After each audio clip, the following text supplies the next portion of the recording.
As the world continues to grapple with the challenges of climate change and environmental degradation, the need for sustainable and eco-friendly alternatives to traditional fossil fuels has become increasingly pressing. The Director General of the National Automotive Design and Development Council, Mr. Oluwemimo Sopene, on our flagship business program today, Business Nigeria, highlighted efforts of the Council to promote the use of vehicles powered by compressed natural gas.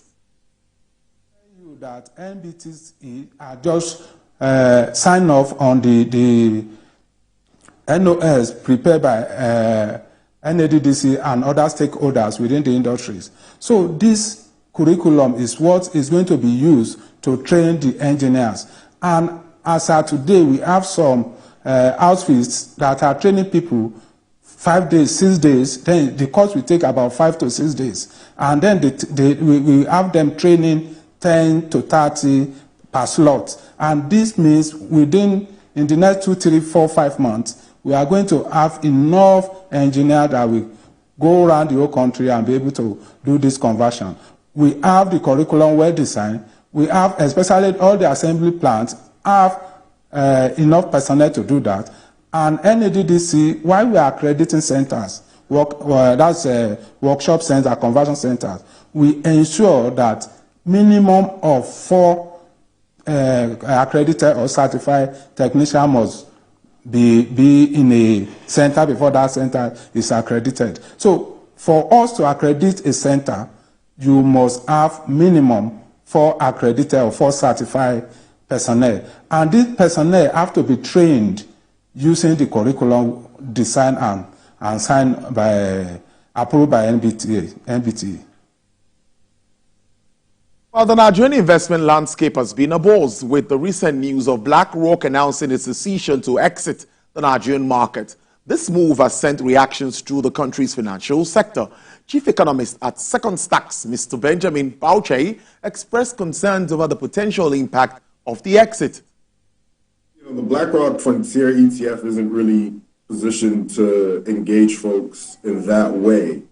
These are really liquid, or they're meant to be very liquid assets that investors seeking exposure to frontier markets can easily get into and out of via the New York Stock Exchange. So I'm sure the way they see it, as they hold a fiduciary duty to the folks who invest in their fund, and if they see, outsized volatility or just complicated return prospects, they were going to have to exit. That isn't to say that other frontier ETFs might not enter the Nigerian market. It's just that for this particular ETF, the conditions that they are mandated to invest in no longer were met, and therefore they were forced to exit.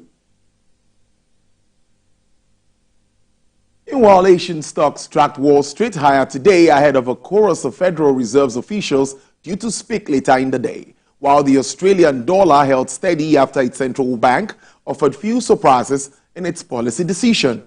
Receding worries over political turmoil in Europe added to the buoyant market mood and sent Eurostock 50 futures by 0.35% higher, reversing some of the steep losses from last week. MSCI's broadest index of Asia-Pacific shares outside of Japan rose 0.64%, helped by an overnight rally on Wall Street. Nasdaq futures were last 0.07% lower, while S&P 500 eased 0.02%. Japan's Nikkei advanced 0.75% alongside Chinese blue chips, which ticked up 0.15%. Now, Italy and the African Development Bank Group have formed a strategic alliance to launch a $300 million funding support for Africa's economic growth. Prime Minister of Italy, Ms. Giorgia Meloni, and the President of the African Development Bank's Group, Dr. Akinwumi Adesina, during the meeting on the sidelines of the G7 Head of States and Government Summit in Puglia.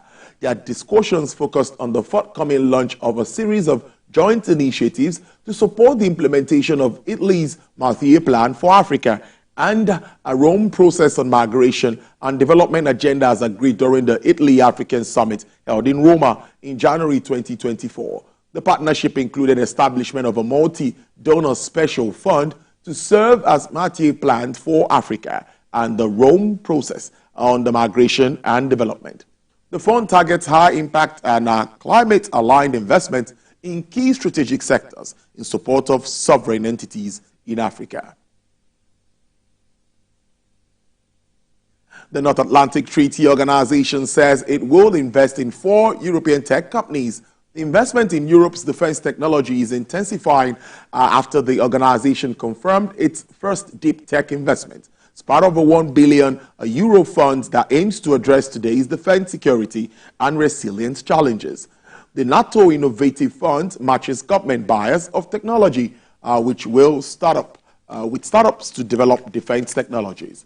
The first companies to receive the investment are European and including German ARX Robotics, which designed unmanned robots, and 3 startups in the United Kingdom. NATO says it is also making investment to boost deep tech hubs in regions where capital for early-stage startups is in high demand to promote the alliance and technological sovereignty. And with the continuous optimization of China's visa-free policy, an increasing number of foreigners are now choosing to travel to China for business, family get-togethers, among others.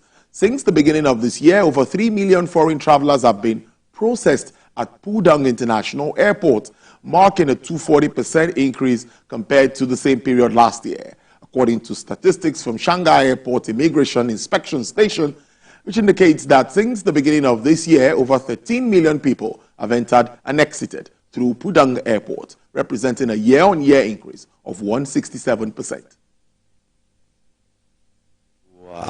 Work and live with my family here. The immigration process in China has improved a lot. So everything is much, much faster than before. Don't need a visa. A visa is a lot of work and step-by-step approach. So a lot of hurdle to travel to China. Yes. I was very glad that it was not needed. And finally, in business at this hour, crude oil prices head down in Asian trade today after posting gains in previous sessions as markets remain cautious about global demand growth prospects amid expectations of stronger supplies. U.S. West Texas Intermediate crude is selling at $79.96 with a decline of 0.46%.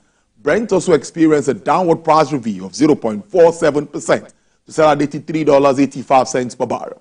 Bonny large credit an uptick of 0.58%, selling at $82.81.